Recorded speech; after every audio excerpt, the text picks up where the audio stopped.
a gente junta a falta de estrutura com, às vezes, a falta também de vontade política, seja do gestor ou seja da Câmara, né, municipal. Ninguém começa assaltando um banco, né, o Banco Central, né, a pessoa começa tendo alguns desvios, então a gente tem tentado combater ali na raiz. A gente sabe também que corrupção não acaba, né, a gente gostaria, mas ela não acaba. Os principais nomes do cenário político passam por aqui. Café com Política. Hoje no Café com Política a nossa conversa é sobre combate à corrupção, transparência, sobre controle da operação do Estado. Estamos recebendo aqui nos nossos estúdios o Controlador-Geral do Estado de Minas Gerais, Rodrigo Fontinelli. Rodrigo, muito obrigado por estar aqui conosco nessa manhã e seja bem-vindo ao nosso novo estúdio. Bom dia, Guilherme, bom dia, Adriano, prazer estar aqui novamente com vocês e parabéns pelo estúdio que ficou lindo. Muito obrigado. Vamos começar a nossa conversa primeiro tratando sobre alguns benchmarks que o governo tem conseguido nos últimos anos. O governo está há algum tempo se agregando a algumas entidades e órgãos que tratam da transparência em determinados níveis para mostrar o quanto está aberto a apresentar dados públicos de qualidade ao cidadão e coisas dessa natureza. Uma função básica de boa parte dos governos, mas que não é tratado assim nas esferas municipais, muitas vezes nos governos de estado, muitas vezes na União também. O governo de Minas chega esse ano a uma segunda vez em que recebe o selo Diamante de Transparência pelo segundo ano consecutivo. Que critérios são colocados nessa premiação? O que é exatamente que o governo faz para chegar até isso, controlador? Exatamente, Guilherme, a gente sabe que não basta ter uma lei, e a gente tem uma lei de acesso à informação, isso já há 12 anos, mas precisa também de uma vontade, né? Vontade política, vontade do gestor, e é isso que a gente vem conseguindo nos últimos anos. Na verdade, são 3 rankings que a gente já pontua no melhor nível de classificação de transparência. Esse último, que é um ranking da Associação dos Membros dos Tribunais de Contas, ele tem diversas classificações, é o terceiro ano que eles fazem essa rodada. O primeiro ano foi em 2022, a gente ficou na classificação ouro, que apesar de parecer bom, ainda é a segunda classificação. Ano passado a gente já alcançou o diamante, que aí sim é a melhor classificação, e esse ano repetimos essa melhor classificação. Em linhas gerais, o que eles avaliam da transparência do governo? Tanto a transparência que a gente chama de transparência passiva, ou seja, o cidadão quer perguntar alguma coisa para o governo, ele tem esse direito e a regra é a transparência, já que ele não encontrou aquela informação, seja no site institucional ou num portal de transparência, então eles avaliam como a gente tem respondido e se tem respondido isso, e a parte de transparência ativa, que é geralmente a que o pessoal mais conhece, que é se as informações que precisariam estar nesses portais, realmente elas estão e de uma maneira que o cidadão consegue localizar. Então são 88 itens, né? Mas de forma geral é isso, eles avaliam esses 2 tipos de transparência, sempre olhando o cidadão, aquele cidadão que precisa ter essa informação, porque é um direito dele, inclusive. E como que foi construído esse projeto para ser reconhecido da forma que está sendo, né? Como que foi essa busca pelas informações, a concretização, né? A colocação desses dados, torná-los públicos, de que forma que isso é feito dentro da controladoria? São diversas equipes trabalhando nisso? Excelente, Adriana. É importante a gente dizer que, embora isso seja fomentado pela CGE, né, pela controladoria, a gente precisa da participação de quase todas as secretarias, né? Então isso é um trabalho em conjunto do governo. Quando a gente chegou aqui, sou um dos poucos secretários que estou desde o início, né, do governador Romeu Zema, lá em janeiro de 2019, essa era uma demanda muito grande, porque o Estado estava muito mal classificado num ranking que existia à época, até foi descontinuado agora, que era da CGU. A gente estava em 20º lugar. Então a gente fez um plano de ação para atacar aqueles pontos que a gente estava falhando. Um ponto que a gente falhava muito era na resposta ao cidadão. Então a gente tinha um passivo muito grande de pedidos que simplesmente não eram respondidos, ou seja, um descumprimento de lei, um descumprimento legal, porque a gente tem que responder em até 30 dias, né? Então a gente conseguiu zerar esse passivo ainda no final de 2019, e depois a gente trabalhou com melhorias no portal. Então, não sei se vocês já acessaram ou o cidadão já acessou o portal, mas até 2020, 2021 ele tinha um layout totalmente diferente, né? Um layout muito vermelho, muito pesado, depois a gente fez uma pesquisa com os próprios usuários, né? Para saber o que eles tinham dificuldade, como é que eles tinham dificuldade de acessar alguma informação, porque muitas delas até estavam lá, só que estavam escondidas, não intencionalmente, mas estava difícil para o cidadão, a acessibilidade era difícil. Então a gente fez esse plano plano de ação, contou com a equipe da Prodenge, que é a empresa de tecnologia do Estado, para a gente melhorar esse portal e aí sim chegar nesses resultados, né, desses 3 rankings de transparência existentes. Como a gente está falando de estados e muitas vezes em níveis diferentes, administrações e gestões, às vezes a gente fala de Câmara Municipal, de uma prefeitura, vai falar do governo do estado e depois chega aos níveis principais. Ainda há muitos cidadãos que se deparam com parâmetros muito diferentes nessas esferas e dizem, poxa, mas na Câmara Municipal da minha cidade eu não consigo encontrar. Aí eu vou pro governo do estado, olha, tem um portal de transparência. Na prefeitura às vezes encontra também, você encontra uma remuneração X ou Y numa Assembleia Legislativa. Eu queria perguntar para o senhor, com este tempo de governo Zema, se ainda falta do ponto de vista de legislação uma melhor parametrização para espraiar para todos os níveis a qualidade da informação que é encontrada pelo cidadão. Porque numa estrutura de Estado eu posso imaginar que pela quantidade de servidores seja possível de fazer planos de trabalho, mas talvez nem sempre numa Câmara Municipal de uma cidade menor, se não tiver uma legislação para obrigar. O senhor crê que ela é necessária para criar isso?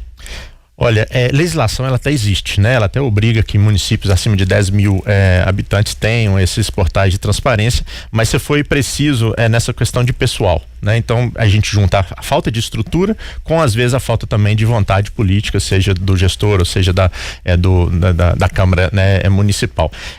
O CONAS, que é o Conselho Nacional de Controle Interno, ele fez uma pesquisa avaliando as estruturas de controle interno, ou seja, as controladorias existentes nos municípios, que também é uma obrigação legal, todos deveriam ter. Pra você ter uma ideia, 83% dos municípios do Brasil tem no máximo 5 pessoas na controladoria como um todo.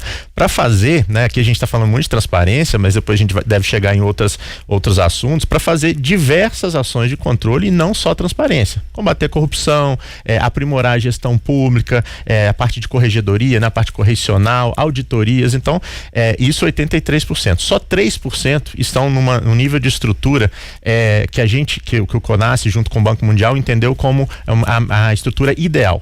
Então, a gente junta, né, a falta de estrutura no controle interno, que geralmente é responsável por fomentar isso, com às vezes uma falta de vontade também política. Então o problema não é a legislação em si, pelo menos no meu entendimento, é mais esse conjunto aí que acaba não trazendo os resultados que o cidadão espera, principalmente nos municípios menores. E de que forma essa falta de estrutura dos municípios, de boa parte deles, influencia no resultado do Estado? Porque é claro que em alguns momentos, por exemplo, Secretaria de Saúde, a gente tem as informações sobre vacinação, a gente precisa ter as informações sobre doses que são distribuídas, doses que foram utilizadas, e os municípios precisam, né, informar as secretarias, ou a Secretaria de Saúde, por exemplo, de casos de dengue, casos de chikungunya, casos de Covid. Tudo isso é repassado para a Secretaria de Estado, né, para o governo, e isso se transforma em informação. Para isso se transformar em informação é preciso que seja alimentado, né, todo o sistema. E como que as equipes, a controladoria tem feito essa mobilização, essa busca mesmo, e essa eu acho que a palavra é exatamente essa, né? A informação de que é necessário que esses dados sejam explicitados.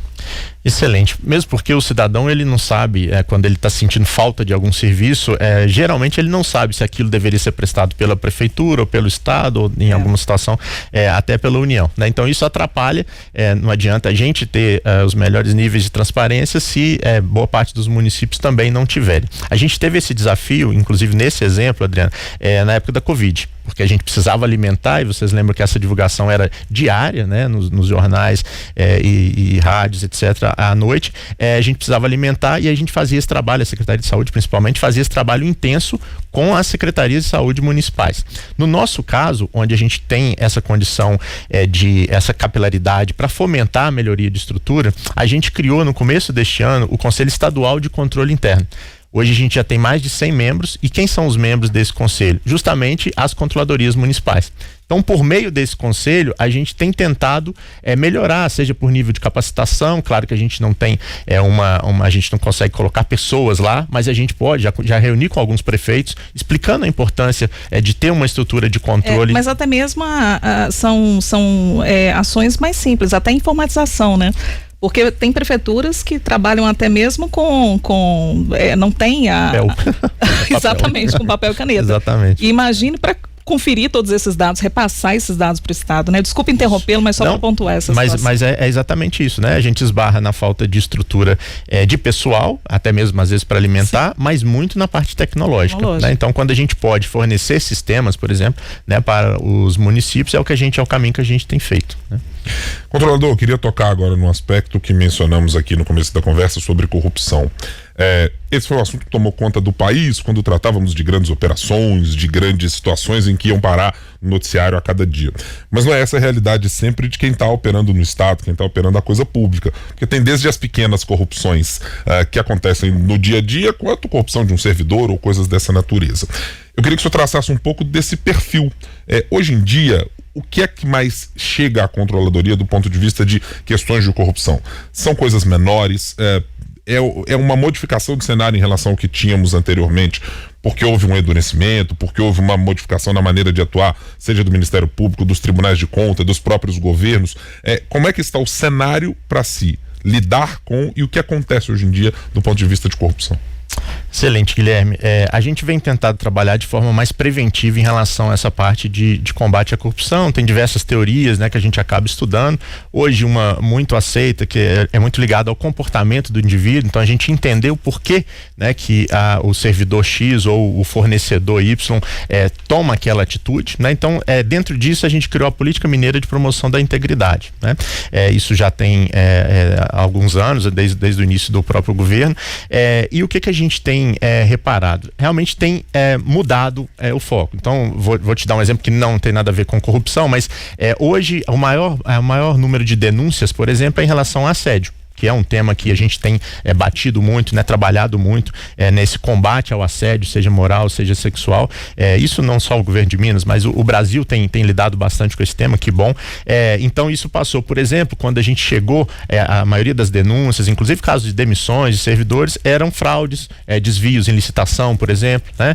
Recebimento de uma propina para um fornecedor conseguir chegar mais fácil, vencer mais facilmente uma licitação. Então isso a gente vê que tem mudado um pouco. A gente mediu recentemente, até no começo do ano a gente divulgou essa pesquisa junto com a Fundação Dom Cabral. A gente fez uma pesquisa de percepção de corrupção e desvios éticos no governo de Minas, né? E mais de 80% entendeu que nos últimos 5 anos isso diminuiu.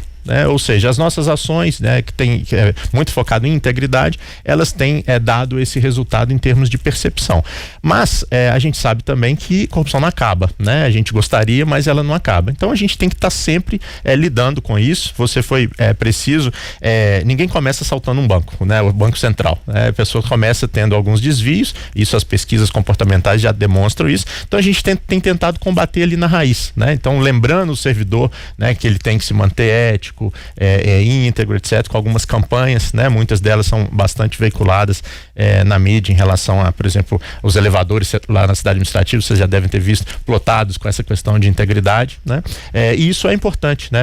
Esse lembrete moral que a doutrina, vamos dizer assim, chama, é importante para o servidor estar sempre no caminho correto, né? Então isso a gente entende que tem dado resultado, mas a gente não pode diminuir nunca essa ação e esse combate. A partir do momento que chega uma informação, por exemplo, uma denúncia de assédio à controladoria, de que forma que essa denúncia é conduzida? Como que parte a investigação, a apuração dos fatos? Há uma resolução de que forma o servidor é afastado, né? Aquele que cometeu o assédio? Há sigilo nesse processo? Excelente, Adriana. Todas as denúncias no Estado, desde também do início do governo, elas entram pela ouvidoria, que é um outro órgão autônomo, né? Então é um canal único, seja pelo site, seja pessoalmente, ou pelo telefone 162, etc. A partir dali há uma triagem, que a gente chama de análise de plausibilidade. Faz sentido, tem os mínimos elementos para apurar. Se tem, vem pra gente. Aí vem para a CGE, ou para o órgão central, ou para as nossas unidades nas secretarias. Nós temos unidades em todas as secretarias, né? O processo é sigiloso, claro, tá? O processo tem o anonimato também, é garantido, né? A proteção ao denunciante, nós temos hoje um decreto de proteção ao denunciante também, e ele segue um fluxo de apuração de denúncia normal, a não ser o caso de assédio sexual nas escolas. assédio sexual nas escolas, que é um dos pontos que a gente tem mais combatido, ele entra numa priorização, numa apuração mais célere. Então, a partir de uma resolução conjunta que a gente fez com a própria Secretaria de Educação, a gente tem que em 180 dias do dia da denúncia até o caso, que geralmente né, quando comprovado, claro, a demissão, que aí sou eu que demito, isso tem que durar no máximo 180 dias, tá? Então, assédio sexual nas escolas tem essa priorização. Os outros, claro, entram numa priorização que a gente chama de uma matriz de riscos, mas também existem outros casos que também são prioritários. Né? Deixa eu lhe perguntar do ponto de vista um pouco externo à atividade da Controladoria, para saber sobre dois órgãos em específico, Ministério Público e Tribunal de Contas.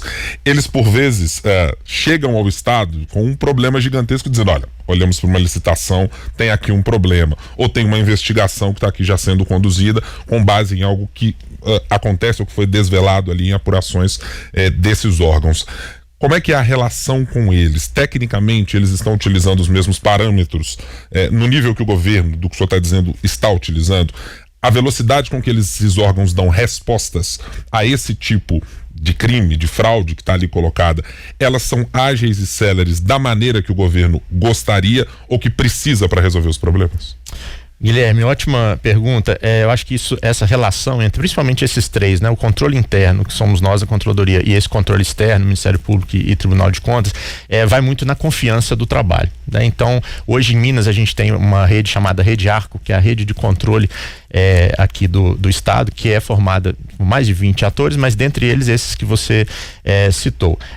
Atualmente a CGE ela coordena essa rede. Então, a gente tem um fluxo de trabalho muito, muito próximo e às vezes até informal mesmo, né? Então, ressalto novamente o trabalho que a gente fez na Covid, era um grupo de WhatsApp com todos esses atores, né?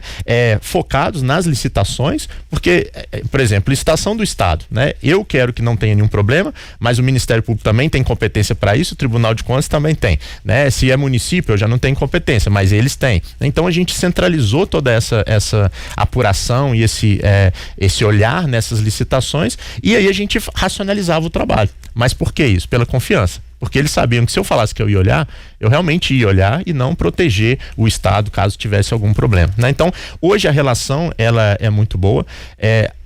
A parte de o time, né, esse tempo de processo, a gente sempre quer que seja mais rápido, mas até nos meus processos, né, lógico que a gente tem uma limitação de estrutura e tudo, mas hoje eu acho que essa confiança tem nos ajudado a ter bons trabalhos, né? Dá o exemplo aqui dos acordos de leniência. Minas é um dos poucos casos que o Ministério Público assina um acordo de leniência como interveniente, junto comigo e com a CGE e com a AGE, né? Em outros estados, na própria União, é só a Controladoria com a advocacia pública, né? Então, Minas, a gente conseguiu fazer essa articulação pela confiança mesmo, né, no trabalho. Deixa eu perguntar, já que o senhor mencionou os acordos de leniência, eles ficaram do tamanho esperado, controlador?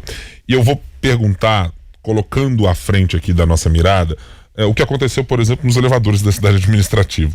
O vice-governador chegou a dizer muito claramente, falou, olha, isso aqui tem problemas que são do passado. Tem coisas que estão relacionadas a processos de corrupção, a acordos de leniência que o governo precisou firmar. Eles foram punitivos do tamanho da necessidade e do tamanho do estrago que foi deixado a partir daqueles casos? Excelente, Guilherme, porque dá a possibilidade da gente esclarecer, principalmente para o público em geral que não sabe o que é acordo de leniência, rapidamente. Basicamente é quando uma empresa vem até nós e fala, olha, cometi um ato lesivo, que a gente chama, né? Admite. Admite, né? E quero assinar esse acordo de leniência. Como o nome já diz, o acordo, as duas partes entram, né, em um acordo ali e falam, olha, esse valor tá ok, e vamos assinar e eu me comprometo a pagar. Foi isso que foi feito, né? Tanto com a Andrade, com a Odebrecht, com a Coesa, à época. Essas três, elas vieram, os atos lesivos foram diversos, mas principalmente da cidade administrativa, para não deixar sem resposta. Então, a gente chegou, a equipe da CGE, com a AGE, com o Ministério Público e empresa, chegamos a um denominador comum ali de pagar em tanto tempo aquele valor. O que a empresa ganha com isso? Ela não é impedida de contratar, tá? Ela tem uma atenuante de até 2/3 da multa, ok? E ponto. Basicamente é isso, né? Dos principais. O que nós ganhamos com isso? A gente ganha uma série de provas, de evidências para ir atrás das outras. Porque no consórcio, por exemplo, lá da cidade administrativa, eram 9. 3 vieram até nós, 6 a gente abriu o processo para punir, tá? E esse processo já está quase em fase de conclusão. Então, eu entendo que foi a melhor forma possível à época, né, para a gente conseguir pelo menos reaver parte daquele dinheiro que foi obtido de forma ilícita por parte das empresas. O que está acontecendo, né, ultimamente, aí vem da fala do próprio vice-governador, professor Matheus. A gente teve, no caso da Andrade Gutierrez, né, eles pagaram a primeira parcela e depois entraram com pedido de revisão, porque por condições financeiras não conseguiram atender, não conseguiram pagar e ficaram inadimplentes. A gente entendeu que aqueles números que eles estavam nos apresentando, a gente não tem nenhum problema de renegociar, tá? O mundo realmente muda, os acordos são de 10 anos, alguns até de 20 anos, então o cenário pode mudar e eles realmente não terem condição. Só que a proposta que eles nos fizeram, a gente entendeu que não fazia sentido a gente firmar aquele acordo. Foi quando, né, o professor Matheus chamou aquela entrevista e deixou claro, dada a transparência, que quando a gente assinou, a gente chamou a entrevista coletiva. Então a gente entendeu também, olha, também vamos ser transparentes agora, estamos rescindindo com a Andrade Gutierrez, agora está em fase de recurso hierárquico para o governador, então pode ser que mude, pode ser que eles apresentem uma nova proposta, mas o cenário hoje é de rescisão, tá? Agora, o Instituto Acordos Leniense, ele não pode perder a sua credibilidade por causa disso. A gente já teve outros acordos de leniência, o 4º e o 5º, por exemplo, que a gente já recebeu integral, mais de 30 milhões, né? E dinheiro esse, e nesse caso, nem existia uma investigação por parte da Controladoria. Então, basicamente, a gente não receberia esse recurso, a não ser que em algum momento a gente identificasse esse ato lesivo, e a gente conseguiu receber o acordo totalmente firmado, já finalizado, inclusive, né? Então o Instituto é muito bom, claro que a gente vai ter que percalços, né? E que a gente vai ter que trabalhar em casos individuais. Controlador, a gente está caminhando já para o finalzinho, mas eu queria falar sobre o acordo de Mariana, porque de que forma que a Controladoria participou também de todo esse processo de negociação e de que forma que a Controladoria vai atuar, ou se em algum momento há a previsibilidade, né, de atuação na distribuição de recursos, no controle do que está sendo feito, né? Para onde esses recursos estão indo, se as empresas estão pagando direitinho, a Controladoria vai estar nesse ponto também? Excelente, Adriana. A nossa atuação ela vai ser exatamente igual a que foi com Brumadinho, tá? Como a gente audita, avalia depois do trabalho, a gente não participa da elaboração. Tá? Então isso é bem tranquilo em termos de normas de auditoria, né? Então a participação a gente não tem, você não vai ver nenhuma assinatura da CGE nos acordos e não deveria ter mesmo, só que logo depois a gente trabalha em duas frentes. Uma, transparência, qualquer cidadão que quiser pode entrar no portal da transparência do Estado de Minas Gerais, vai ver lá que tem um ícone em relação aos recursos de Brumadinho. Então a gente teve essa preocupação, né? Às vezes se fala na imprensa, os recursos não são transparentes. Eles estão todos lá. Você pode inclusive filtrar por execução, se é do município, se é execução do estado, etc. A gente vai fazer a mesma coisa com a repactuação de Mariana. Os atingidos falam que não são ouvidos, né? As demandas não são atendidas. Aí nesse caso, eles podem sim nos procurar, né, se for alguma denúncia, alguma questão, a própria ouvidoria, ou se for questão mesmo de controle social, que aí nos cabe também, né, esse fomento ao controle social, pode também procurar diretamente a CGE, mas nunca procuraram, tá? Isso é importante dizer. E a outra parte é a própria auditoria, né? Então existe essa previsão da gente fazer a auditoria, a gente já faz em um percentual do recurso de Brumadinho e também vamos fazer em Mariana, mesma coisa. Nós conversamos com o Controlador-Geral do Estado de Minas Gerais, Rodrigo Fontinelli. Muito obrigado mais uma vez pela participação, sempre muito esclarecedor conosco, porque, bom, estamos tratando de algumas das questões que às vezes são muito complexas e tem muita coisa para ser esmiuçada. Por isso, bom tê-lo aqui conosco para nos ajudar a elucidar. Ótima oportunidade também para o controlador voltar outras vezes para a gente falar mais sobre outros assuntos, a corrupção, por exemplo, a questão do controle interno, da gestão de risco, que o senhor fala bastante nas palestras. Exato, né? Então é uma boa oportunidade para o senhor voltar. Será um prazer. Muito obrigado, Guilherme, Adriana, a todos.